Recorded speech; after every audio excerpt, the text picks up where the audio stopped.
Bonjour à toutes et à tous, Florent Plat, très heureux de vous présenter ma to-do list aujourd'hui, une application pour gérer ses tâches et gérer ses priorités dans Monday. Première chose, sachez que du coup, dans une tâche, dans un tableau qu'on appellerait to-do list, vous pouvez discuter bien entendu entre collaborateurs sur celle-ci et aller mentionner certaines personnes. Vous allez pouvoir créer des sous-tâches dans celle-ci. Encore une fois, je vais ici dire bonjour.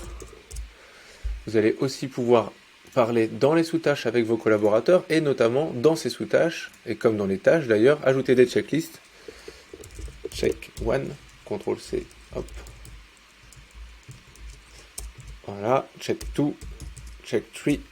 Et là, une fois que c'est sorti, faire mettre à jour et vous pouvez donc dire si c'est fait ou pas et vous allez avoir une mise à jour automatique ici d'un petit symbole qui vous dit que sur cette sous-tâche de la tâche 3, on est fait ou pas fait. Donc ça c'est excellent, je trouve, en termes de micro-dialogue qui est complètement concrétisé dans des lignes ou sous-lignes. Et l'autre chose où il y a de l'intelligence possible, elle est dans le fait de vous présenter la colonne formule, avec la fonction switch, qui me permet, en fonction de ce que je trouve dans la colonne statut, de mettre 10, 7,5, 5 et 2,5. D'accord? Ça veut dire que si ici je passe dans presque prioritaire, ça change. OK. Et ensuite de me faire une colonne priorisation qui me fera la moyenne des importances de priorité en fonction de l'importance, l'urgence et l'activité. Est-ce que c'est pour un client, est-ce que c'est pour faire de la veille, etc. Ce qui fait qu'ici, j'ai une moyenne de 3 colonnes. Et donc, ma priorisation peut se régler toute seule. Enfin, je me permets donc de vous dire qu'on peut faire une nouvelle approche de ce tableau, d'aller trier les données par ajouter un classement, la priorisation,